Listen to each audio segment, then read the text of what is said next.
I'm Aubrey Sitterson, and this is SKALD. You're listening to the only story that matters, the only weekly, serialized sword and sorcery podcast in all of the sundered worlds. Every episode is written, performed, and produced by me. It's completely DIY. This is the 4th episode of SKALD's 7th cycle, but you don't have to go back any further than you want to. That's because each episode of SKALD, while part of a larger whole, they also work on their own. That is serialization. Once you listen to this episode, the world is your oyster. You can go back to the earlier episodes via podcast or YouTube. You can pick up the prose volumes from Amazon, or you can just wait until next week when there will be a brand new episode waiting for you. This isn't me reading you a story. This is me telling you a story. This is SKALD, part 100.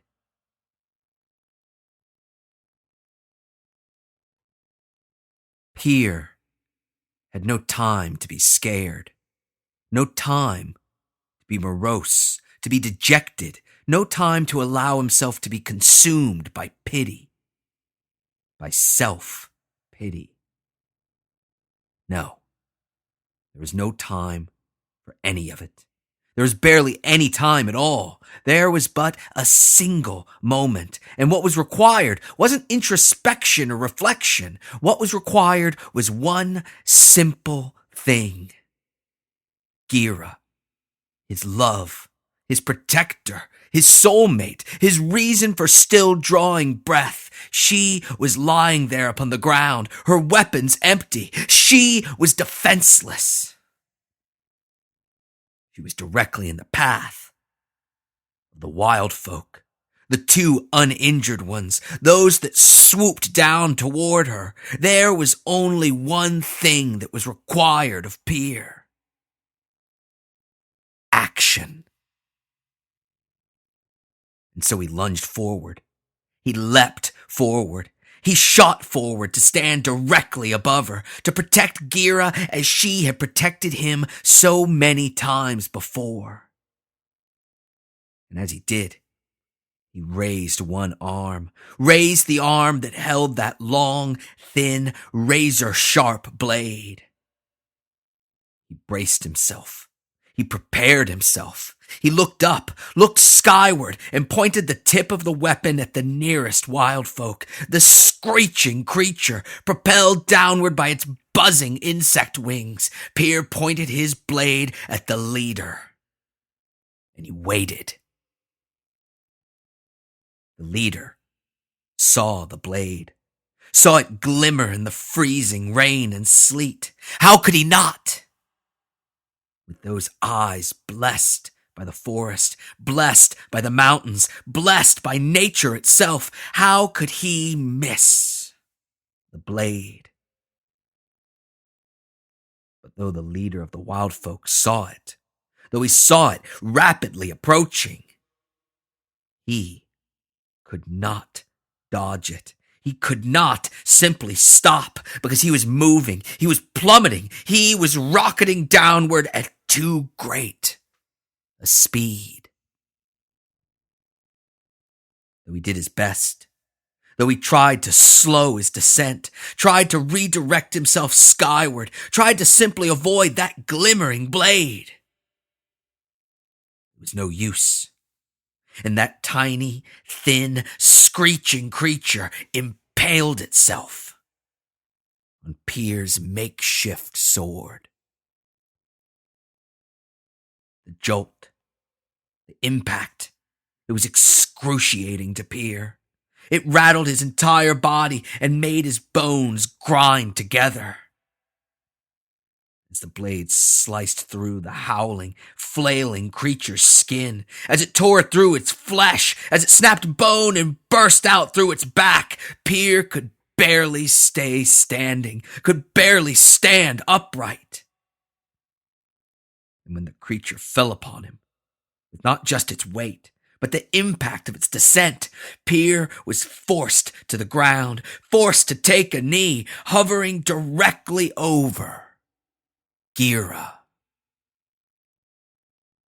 But Pyrrh, as tired as he was, as much as his joints pained him from his collision with that dying, gurgling creature, he could not rest. Not yet. He could not do what he wished to do, could not join Gira upon the ground, could not stretch out his muscles, aching not just from his recent spurt of action, but also from he and Gira's march up into the mountains. No, he couldn't rest. Not yet, because the other creature, though it had slowed, though it had reevaluated its attack, still,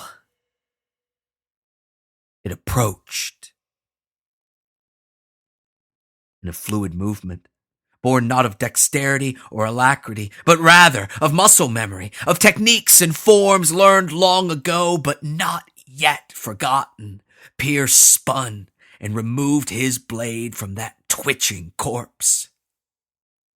He slid it partly out, but as the creature fell, as the body fell, Pyrrh, with a flick of his skinny, delicate wrist, tore the blade out through the creature's flesh, bringing his weapon up in a tight, well-considered arc, one that ended, that found its mark, that found its home in that second creature. It had adjusted its course. It had seen Pyrrh join the battle. It had seen him turn his back, seen him make what it believed to have been a foolish mistake. But then the creature was shocked, was horrified, was terrified to see that it was he that had made the mistake, as the creature watched Pyrrh gracefully spin and slash at both of its outstretched arms, cutting deeply with that thin, unassuming, but razor-sharp blade. The slashing attack caused the creature to slow even more than it already had, to slow enough that Pyrrh could simply sidestep it, could slide out of the bloody, howling creature's hurtling path as he smashed into the ground, then rolled about in the dirt and the sleet and the rain. Pyrrh quickly repositioned himself, standing between the now kneeling Gira and the two remaining, the two still breathing wild folk. One with the wounded arms and the other with the broken leg. They helped each other rise from the earth as they looked back, hissing and spitting at Gira and Pyrrh, the interlopers that had invaded their forest, their sacred, ancestral home, and had murdered their leader, the one whose body, even as they watched, decomposed and retook its rightful place within the wilderness. And as the leader disappeared into the earth, as his followers limped off into the forest, Pyrrh began, slowly, as he was even more tired and sore than previously, began to march after them, whipping his blade side to side, splattering blood and viscera upon the ground. But as he began to move, breathing heavily, exhausted, in agony, but eager to protect his love, to protect Gira, eager to slaughter the creatures that had cast them into this frigid, miserable storm. He felt a hand upon his leg. It was Gira. Wait. She nodded at the trees. Look. Pyrrh stopped short, irritated, angry even, furious that she would take this from him, enraged that she couldn't even let him have this triumphant moment, couldn't allow him to save her, couldn't allow him to be the hero. But before he could respond in anger, in rage, he saw what Gira had intended. The trees, icicles that had festooned them, the hoary frost that had covered their boughs. It was melting. The freezing rain and the sleet. They had stopped falling. The grass had begun to push back up out of the ice upon the ground, and natural daylight had even returned to the sky above. They're retreating.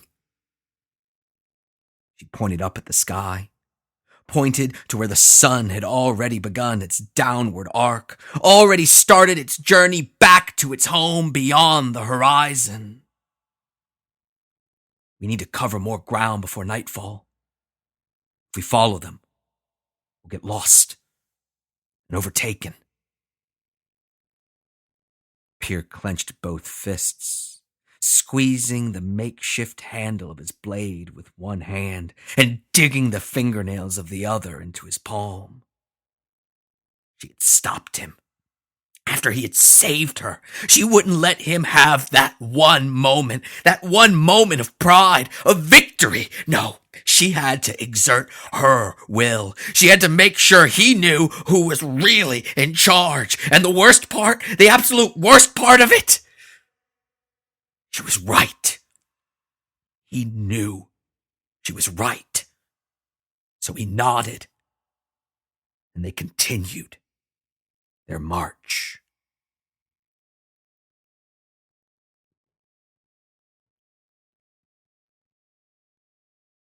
He did his best to keep up, did his best to follow closely behind Gira as she propelled herself up those rocky paths.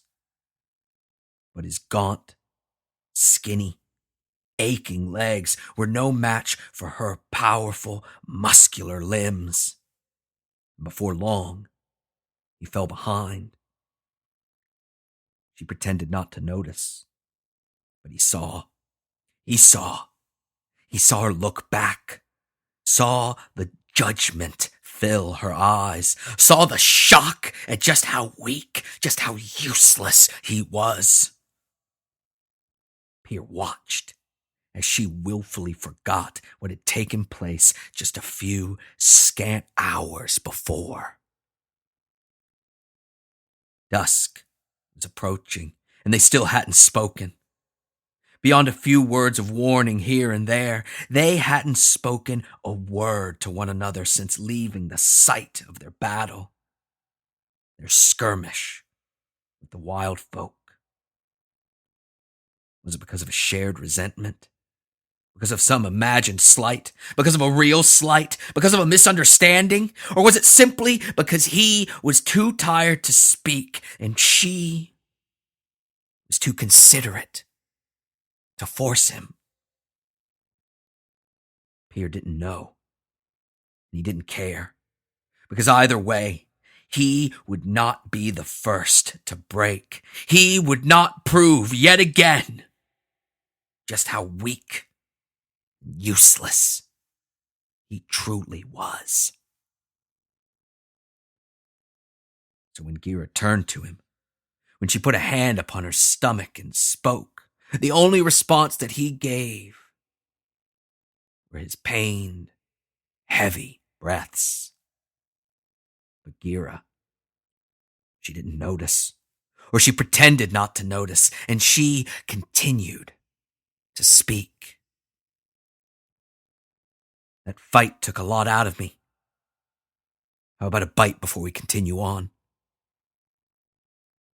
She looked around the immediate area, the rocky outcropping on the side of the mountain, a natural resting spot before the way became even more steep, dominated by an endless series of switchbacks. Let's eat here, then push on for a few more hours before bedding down. Pyrrh shook his head as he struggled to catch his breath. No. He swallowed hard to keep from coughing. I don't need it. I can keep going. Gira chuckled. She dropped her satchel and began to rifle through it.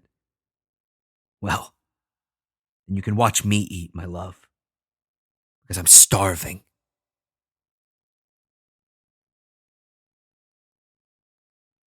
Pyrrh picked at his food, slowly, methodically, forcing himself to eat despite his lack of appetite.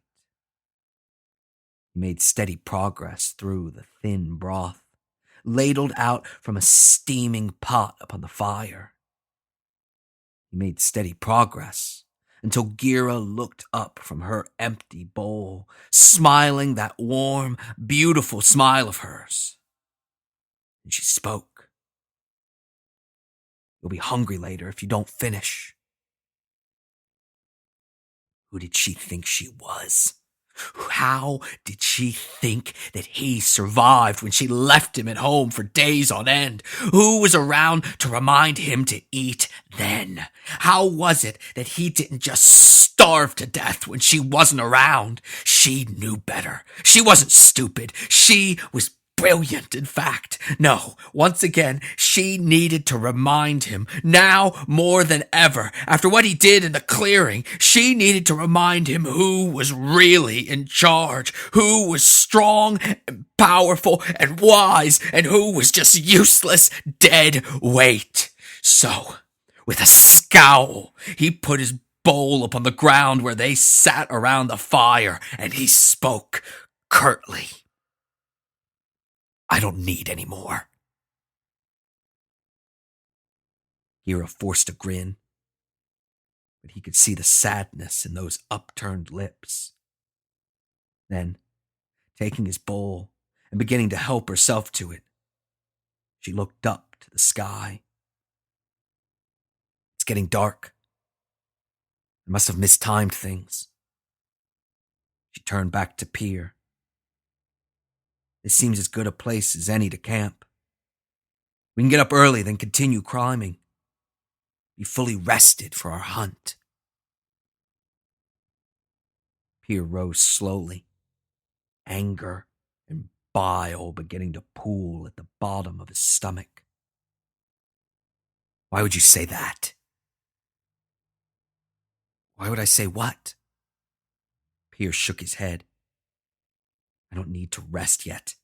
I'm not so weak. Gira stood and moved toward him. Pyrrh, please, what's wrong? You know what's wrong, but you just have to drive it home, don't you? You have to shove my nose in it. Pyrrh fought back the hot, angry tears that desperately wanted to spring forth from his eyes.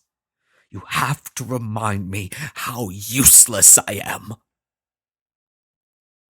She touched him, gently, placing her hand upon his skinny, shaking shoulder. Pyrrh, it's not true. You know how important. He shrugged her hand off and began to back away, the tears now flowing freely. No, what I know is that you never miss an opportunity to remind me of how useless I am, how weak, how much I hold you back, as if I didn't already know. Gira shook her head. No, that's not true. Don't pick a fight, Pyrrh. Especially not now. Don't you tell me what to do. I've had enough of it. Pyrrh screamed at her, letting his unspoken anger, his resentment, his self-pity find an outlet. It's cruel, it's wicked and mean-spirited, but that's just what does it for you, isn't it? Since I can't, right? Gira, though she was usually slow to anger, she did not care for being screamed at. She didn't care for accusations. So she began to raise her voice as well. Pyrrh, you shut up.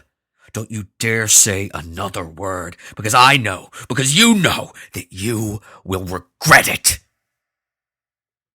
Pyrrh bent over and screamed at the ground, so furious but with nowhere to place his rage. "Stop telling me what to do! Stop it!" He looked up, an angry glint in his eye, and he walked directly toward her, walked directly toward his beloved Gira. "I didn't hear you giving orders when we faced the wild folk, when I saved you. You weren't giving orders then, were you? When you were on the ground? When you were useless?" He pointed one of his long, gaunt fingers directly at her. "If not for me, you would have been dead. Dead!" Gira stepped forward, pushing Pyrrh's finger aside and snarling as she moved. If not for you and your bumbling, for all the noise you make with your wheezing and your coughing, I would have gone undetected." They both stopped, suddenly, shocked by the naked hatred and resentment on display. Shocked by the cruelty that hung thick in the air, cruelty to which both of them had given free rein, in which both of them had indulged, which both of them had inflicted on the other. They stood there silent for a moment, waiting for the other to escalate things, waiting for the other to apologize, waiting for the other to do anything, but they waited in vain. Having waited long enough, Pyrrh turned. He picked up his meager satchel, and he began to move in the dying light. "Pyrrh, what are you doing?"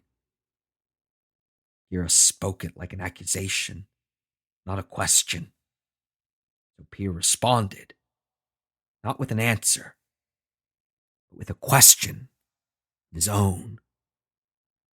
"What does it look like I'm doing?" Gira sat back down in front of the fire, and she spoke. "You won't get far. Look how dark it's getting. Sit down and cool off. We'll move in the morning." But Pyrrh didn't want to sit down, and he most definitely didn't want to cool off. And so he moved.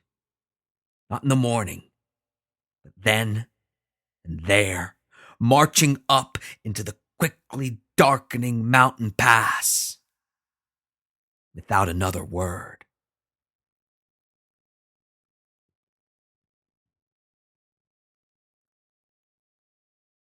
He climbed for an hour or so, not as quickly as he had hiked previously, when he was trying to keep up with Gira, not as quickly as that forced march through the wilderness, but still, faster than he would have liked.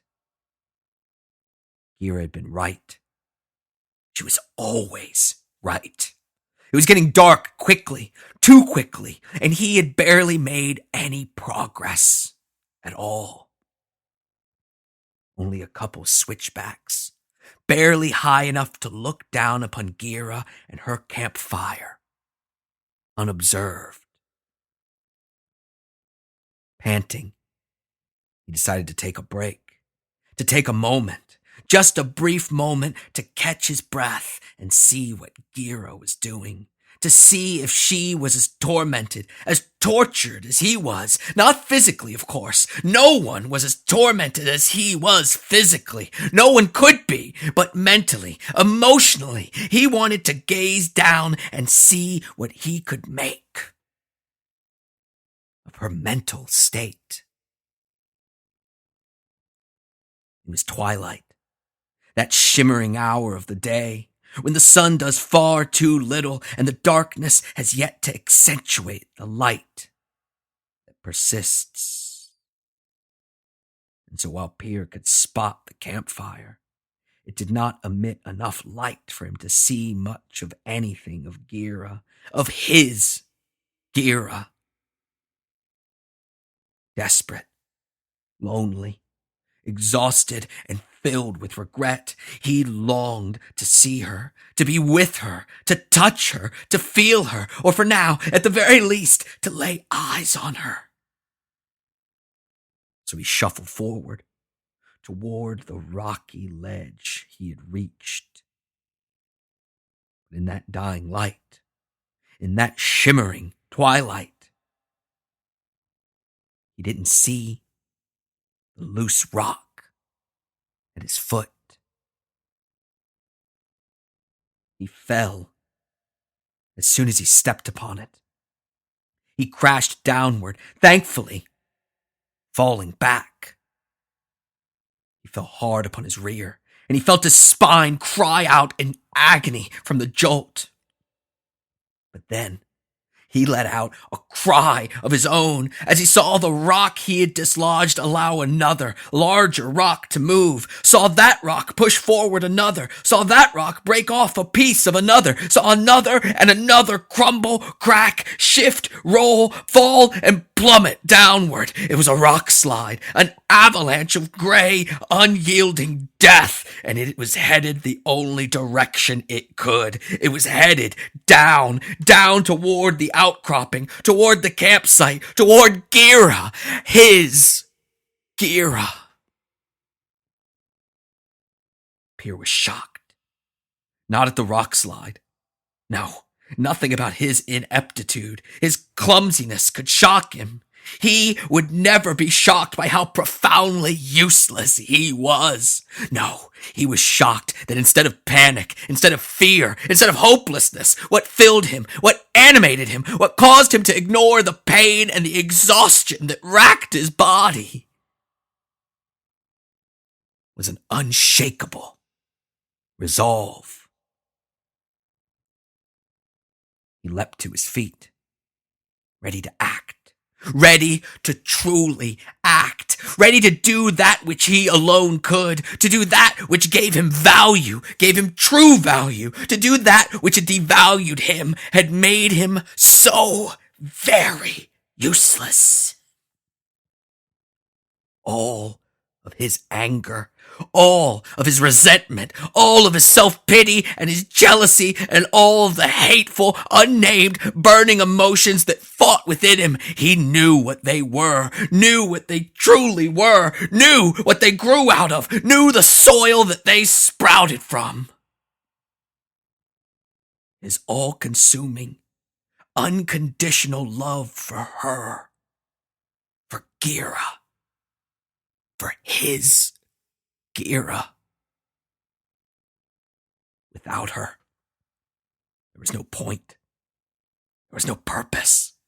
Without her, he was nothing. He was less than nothing, because truly, he was already nothing, already so useless and worthless.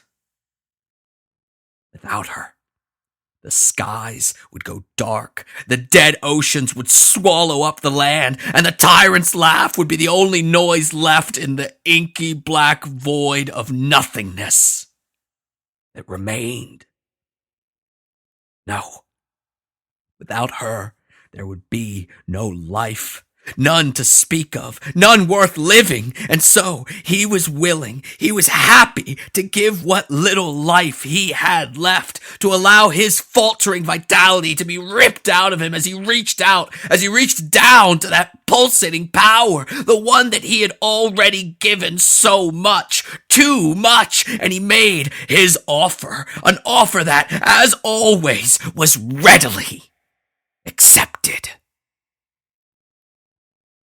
Empowered, emboldened, with a raucous foundational strength ripping through him, Pyrrh stretched out his arms, and though his eyes rolled back into his head, he could still see clearly, could see even more clearly, could see through the darkness to the growing rock slide that was descending upon his panicked, frightened Gira. He opened his mouth, but the words that came out were not his own. The language he spoke was not one he knew, was not one that any mortal knew, for it was a more foundational language. It was a language that served language's true purpose, its original purpose, its only real purpose. And as he spoke it, as that unnatural voice echoed throughout the mountainside, as the air around the rock slide began to sparkle and crack, the rock slide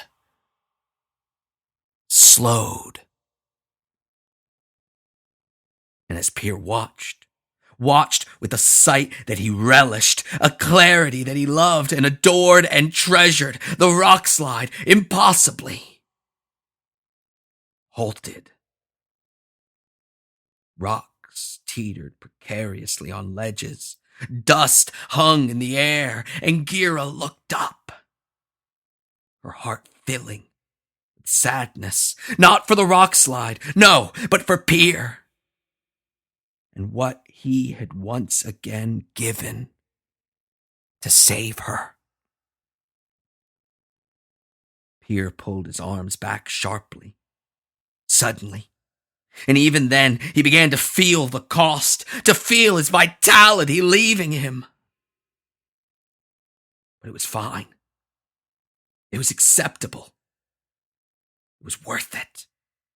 Because with his magnificent sight, he saw the effect of the words he had spoken, of the deal he had made. He saw the rocks miraculously, impossibly roll back up the hill, retaking their places one by one, making themselves secure, balanced, not able to be cast down by a mere falling pebble. He watched it happen until the first rock, that treacherous pebble, the one that he had failed to notice, the tiny stone that had caused all of this, the one that he had slipped upon, he watched until he felt it wedge itself back underneath of his foot. No sooner did he feel that shift beneath his foot than he felt something else. Felt what he always felt after using his powers, after making the deal, after accepting that awful, horrible cost, the one that he had paid time and time again, the one that had aged him before his time. He felt the exquisite agony of having his very vitality ripped out of him. It wasn't taken from a single place. It was pulled from all over, from his wrinkling skin, from his creaking joints, from his weakening muscles. He felt his hair grow more brittle, felt his teeth loosen in his head, felt his heart begin to beat slower, begin to beat weaker. And worst of all, worse than actually feeling that unnatural aging, worse than knowing what it would do to him, he felt that vitality, that life ripped from him, forcibly pulled out through his skin to disappear into the ether, to be devoured by whatever power sat at the other end of that horrible deal.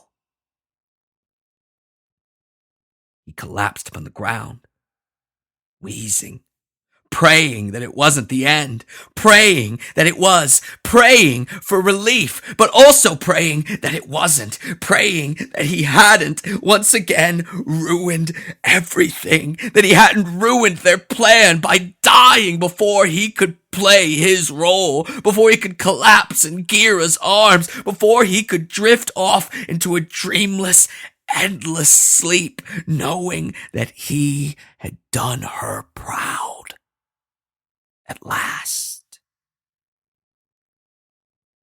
He wanted to scream. He wanted to move, to ameliorate the pain, to do anything to distract himself from that exquisite agony. But he could not.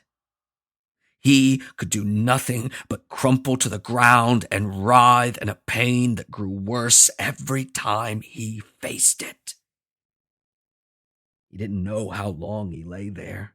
He didn't even know if he stayed conscious. He was blinded, deafened, silenced, and dazzled by the exquisite exquisite agony that had taken him, that had squeezed him in its clutches and abated, leaving a little bit more of itself behind, leaving a little bit more of a reminder of that agony buried deep, deep, deep in Pyrrh's degenerating joints.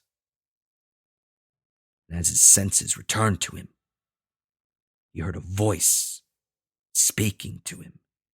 He felt a presence. So he opened his eyes and willed them to focus as he listened. That was an impressive feat. Most impressive. You saved your mate and my forest. Pyrrh blinked quickly, unable to believe what he saw as he fought, struggled, and failed to sit up. But you... The goat smiled at him and stomped its hooves. I owe you my eternal thanks.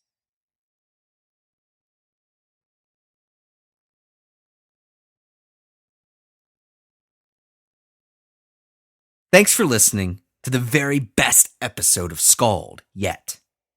Each week, I read one of the show's iTunes reviews in an effort to encourage you to go leave one of your own. Of course, I love it when someone takes the time to write something heavy and brutal and purple and on brand for the show. But it's not necessary. You can also keep it short and sweet, like Lord Tippy did, saying, "It's dark and beautifully savage. A black mana epic." This episode of SKALD, like every episode of SKALD, is brought to you through the support of my Patreon donors. By going to patreon.com/SKALD, you can help support the only story that matters with as little as a few bucks a month. Plus, by pledging, you get access to a slew of rewards, including 6 brand new ones. The $6 tier, one of my most popular, is actually nothing new. You still get access to all past and future SKALD ebooks.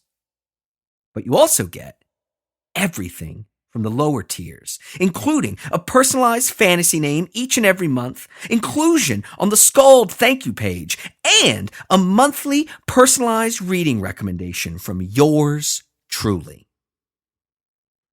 For more information on me, the SKALD prose volumes, my comic book writing, signed copies of my work, my wrestling talk show Straight Shoot, my bio, contact information, social media, and more, get yourself to AubreySitterson.com.